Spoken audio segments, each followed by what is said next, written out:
चलिए, बिल्कुल सही जवाब दिया। आप यहाँ से भी देख लीजिए ना, Ni जो है वो Ni2+ में जा रहा है, तो इसी का तो ऑक्सीडेशन हो रहा है? और H पॉजिटिव किस में जा रहा है? H0 में जा रहा है, तो इसका रिडक्शन हो रहा है, 2 इलेक्ट्रॉन ट्रांसफर हो रहे हैं। N की वैल्यू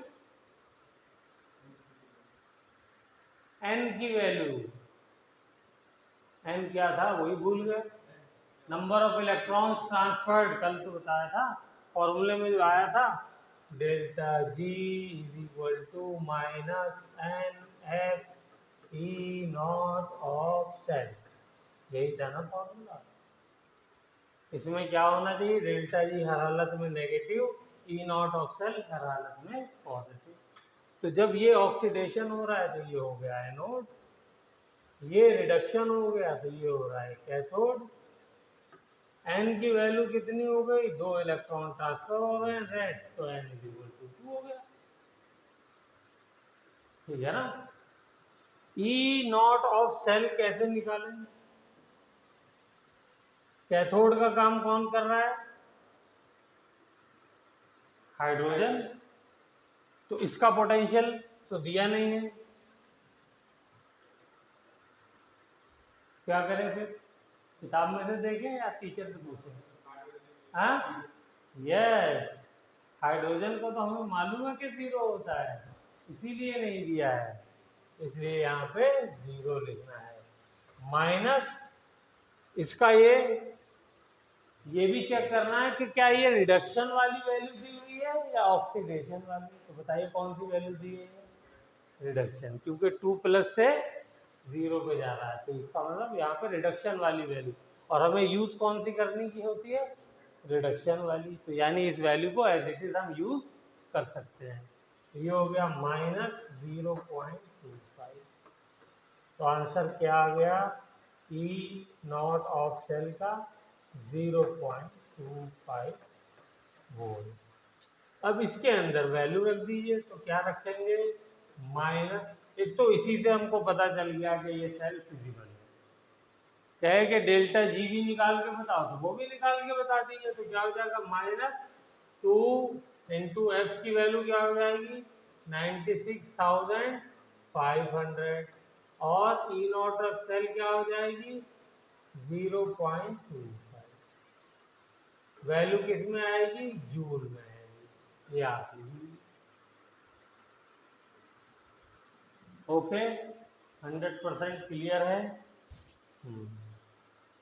तो इस तरीके से फिजिबिलिटी आपको निकालनी है। ये कांप क्यों रहा है?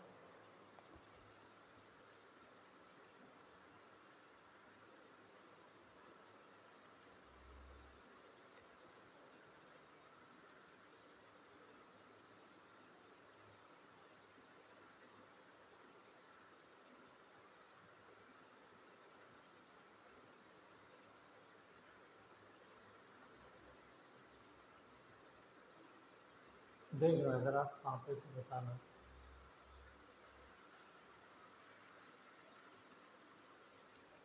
अच्छी क्वालिटी की वीडियो जो है बननी चाहिए। चलिए, अब हम लोग आते हैं अपने नेक्स्ट टॉपिक के ऊपर, Nernst equation.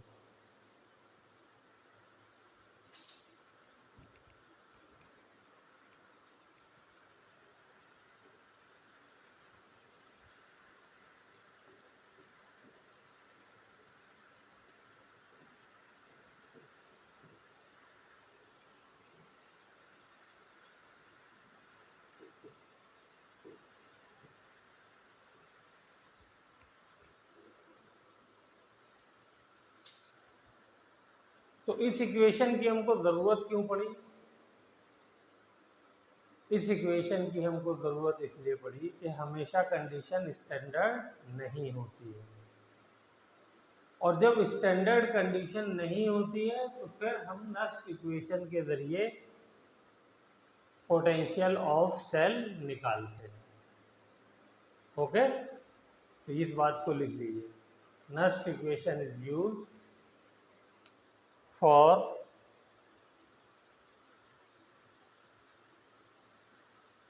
the calculation of EMF of cell at non-standard conditions.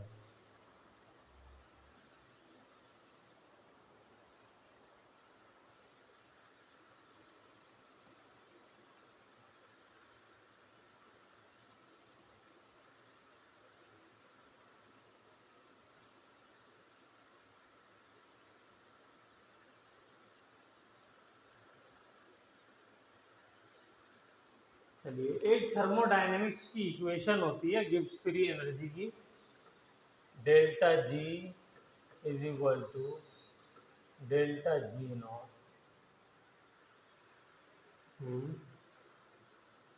Yes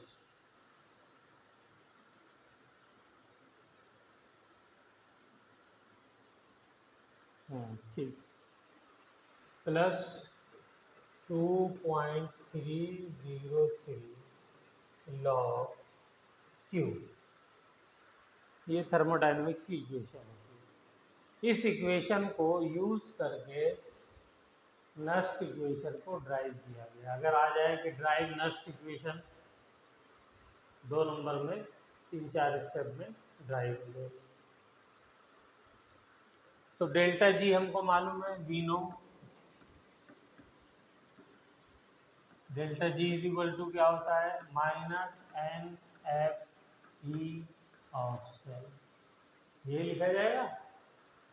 और नॉट वाली के लिए क्या लिखेंगे, delta G naught is equal to minus N F E naught of cell. ये नॉन स्टैंडर्ड कंडीशन के लिए, ये स्टैंडर्ड कंडीशन के लिए, ठीक है ना। तो ये अच्छा, क्यू क्या है, क्यू क्यू पहले देखा है आप लोगों ने, इक्विलिब्रियम में यूज होता है, हीट रेंज इक्विलिब्रियम वाले चैप्टर में, केमिकल इक्विलिब्रियम। इसको कहते हैं रिएक्शन कोशेंट। क्या कहते हैं, लिखिए, जो क्या कहते हैं, reaction quotient.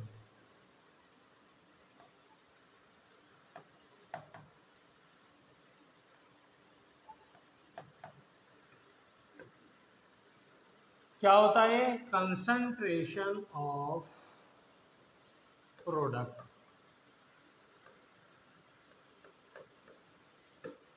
Divided by concentration of reactant.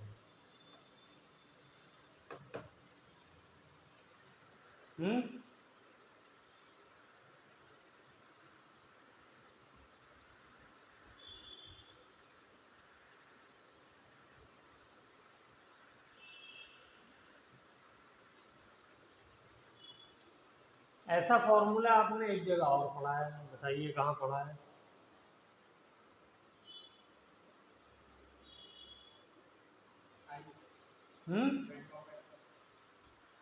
नहीं, उसमें तो number of moles dissociated associated, equilibrium constant में, इक्विलिब्रियम कांस्टेंट में भी तो यही फॉर्मूला होता है, K equilibrium is equal to concentration of product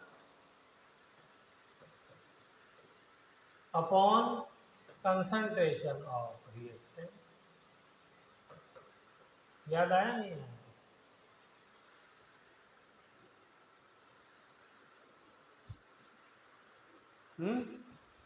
तो फिर दिमाग में ये आना चाहिए कि सर जब दोनों ही एक चीज है तो ये क्यू क्यों कह रहा है, वो इक्विलिब्रियम कांस्टेंट क्यों कह रहा है ना, जायज क्वेश्चन।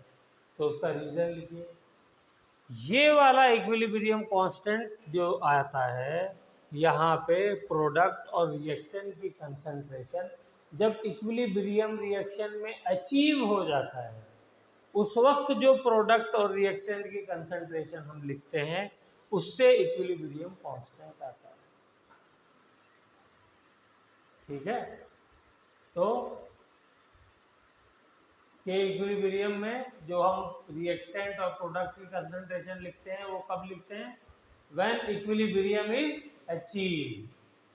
और रिएक्शन कोशेंट में at any time, equilibrium achieve होने से पहले किसी भी टाइम पे अगर आप कंसंट्रेशन लेंगे रिएक्टेंट प्रोडक्ट की, तो उससे जो वैल्यू आएगी वो इक्विलिब्रियम कांस्टेंट वाली तो आएगी नहीं, तो उस वैल्यू को हम रिएक्शन कोएफिशिएंट कहते हैं, क्यू। Got the point? ये कॉन्सेप्ट एकदम क्लियर रहना चाहिए और एकदम दिमाग में आइंदा ये ना हो कि भूल गए। तो अब मैं इस वाले पार्ट को हटा देता हूँ क्योंकि डेरिवेशन एक जगह जरा ठीक लगेगी। इसको मैं कर देता हूँ।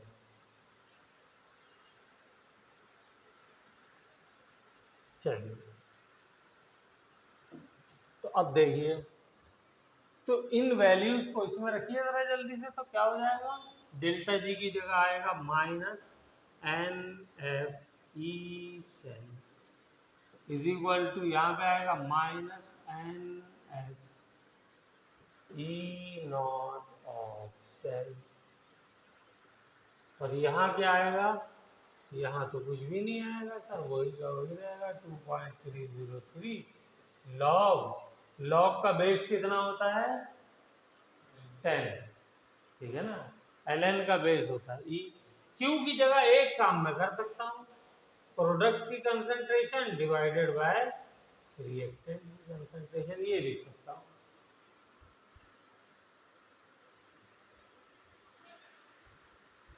ओके, अब इसको सिंप्लीफाई करना है और सिंप्लीफाई करके ई ऑफ सेल निकालना है। सेल का ईएमएफ ही तो निकालना है, इसीलिए तो हमें फॉर्मूला चाहिए। और किस कंडीशन में? Non standard condition.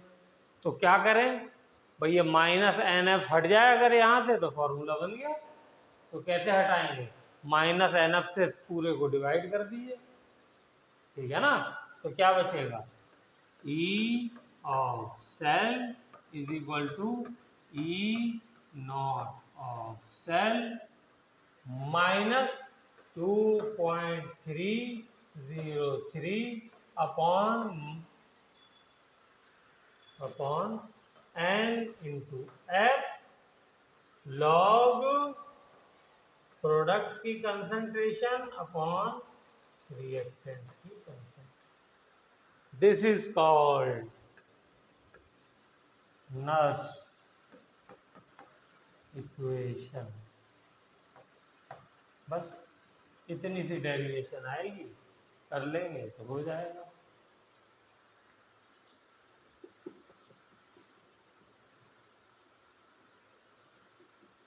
एक गलती हम लोग शुरू से कर गए, वो गलती ये कर गए, वही मैं सोच रहा था कि कुछ कमी है।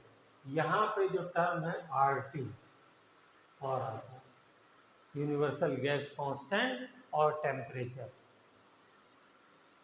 टेम्परेचर भी तो चेंज हो सकता है ना, और स्टैंडर्ड कंडीशन में टेम्परेचर भी आता है। तो ये जो है ऐसा करते हैं, इसको दोबारा लिखते हैं पूरे को।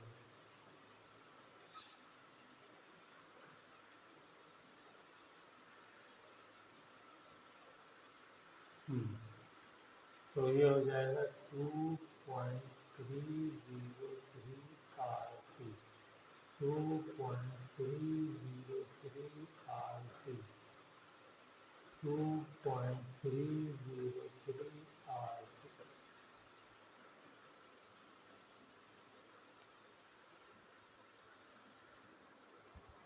अब एक कैलकुलेशन आपको घर से करके लानी है। क्या करके लानी है? टेम्परेचर की वैल्यू आपको लेना है 298 केल्विन, जो कि स्टैंडर्ड कंडीशन रूम टेम्परेचर है, ठीक है। फैराडे कितना लेना है? जो होता है, ठीक है ना, 96,500 यहाँ लिख दूँ।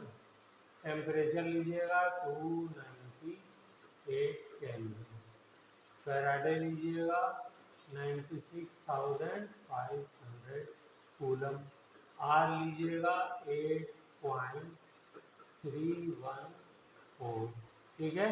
इसकी यूनिट क्या होती है? Joule mole inverse kelvin. ठीक है, ये तीनों वैल्यू रख करके आप इसको कैलकुलेट करेंगे।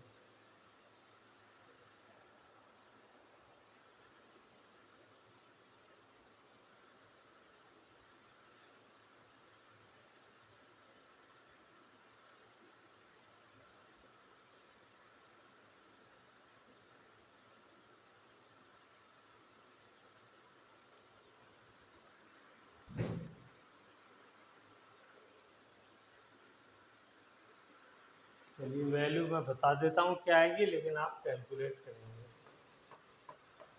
P not offset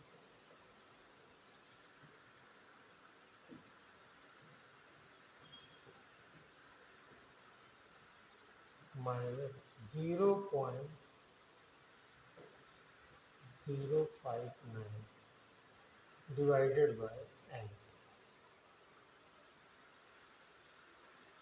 log product upon reaction.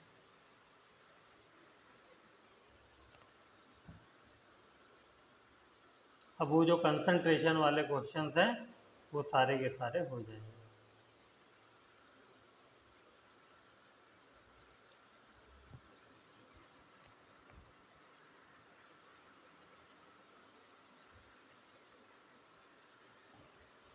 जो प्रोडक्ट की कंसंट्रेशन दी हुई है वो ऊपर लिख देंगे, जो रिएक्टेंट की दी हुई है वो नीचे। करिए एक आध दो क्वेश्चन करके दिखाइए फटाफट। भी टाइम है 10 मिनट का।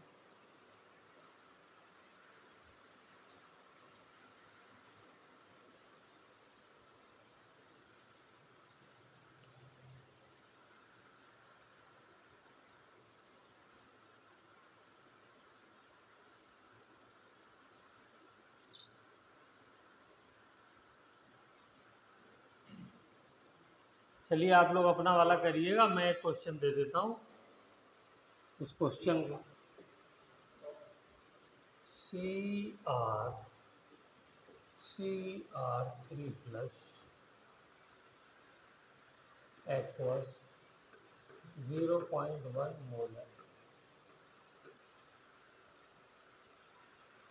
Fe2 प्लस एक्वस 0.01 मोलर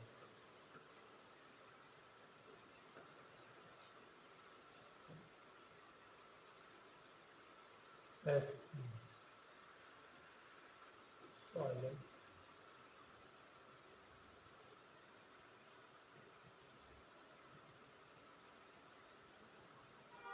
ठीक,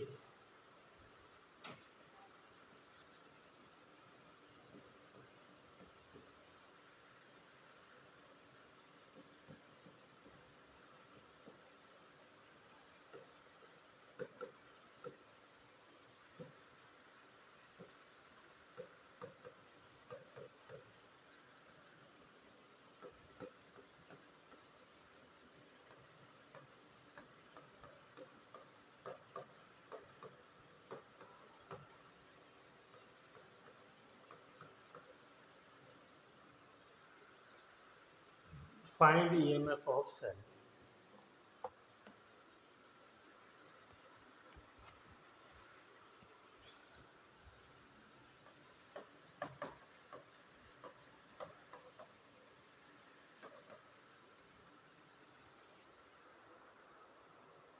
क्या ये स्टैंडर्ड कंडीशन है? कैसे पता? मोलैरिटी 1 मोलर नहीं है, अलग है। ठीक है ना? टेम्परेचर नहीं दिया है, और नहीं दिया है तो इसका मतलब ऑटोमेटिकली हम लोग ये मान लेंगे 298 केल्विन। करिए।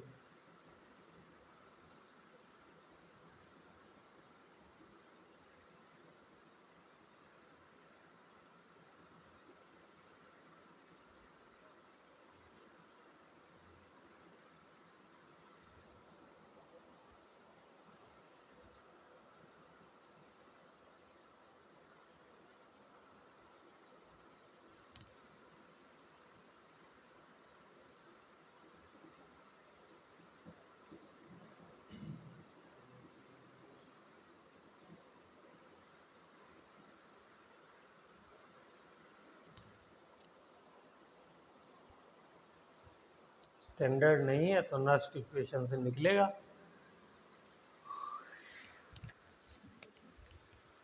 नस्ट इक्वेशन लिखिए पहले और फिर उसको अप्लाई करेंगे।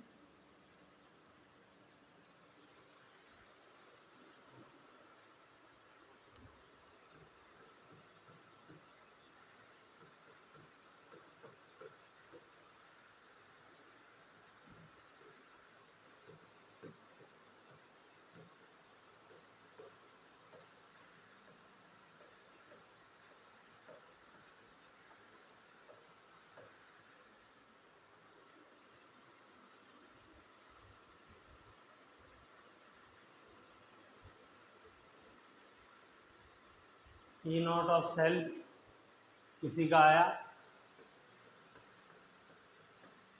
बोलिए। ई नॉट ऑफ सेल कैसे निकलेगा? E naught of cathode minus E naught of anode. Cathode का कौन काम कर रहा है? आयरन। आयरन का स्टैंडर्ड रिडक्शन पोटेंशियल मुझे दिया हुआ, रिडक्शन वाला ही दिया, क्या दिया हुआ है? -0.45। ओके। और ऑक्सीडेशन एनोड का काम कौन कर रहा है? क्रोमियम। क्रोमियम का भी क्या दिया हुआ है? रिडक्शन वाली दी हुई है वैल्यू, तो इसको भी रख दीजिए। तो क्या हो जाएगा? -0.75 हो गया। तो क्या आंसर आ जाएगा? ये माइनस माइनस प्लस हो जाएगा, तो इसमें से जाएगा तो प्लस 0.30। बोलिए, आ गया ये? किसी को कोई डाउट इसके अंदर? तो एक वैल्यू ये वाली तो आपकी आ गई। दूसरी ये बताइए, 0.59 यूज कर सकता हूं मैं RT वगैरह वाले फॉर्मूले? देखो R की तो वैल्यू चेंज होनी नहीं है, फैराडे कांस्टेंट की भी वैल्यू चेंज नहीं होनी है।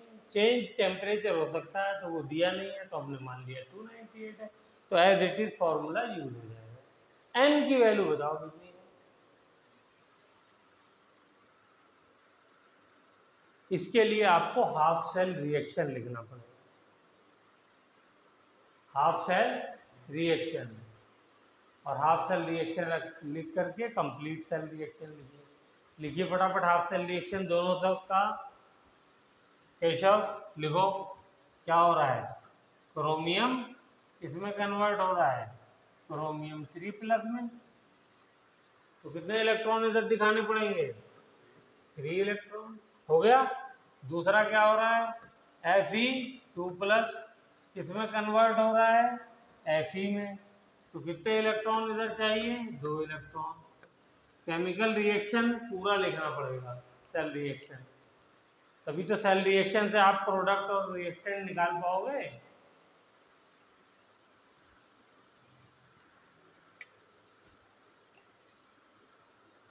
अब आ गई होगी एन की वैल्यू।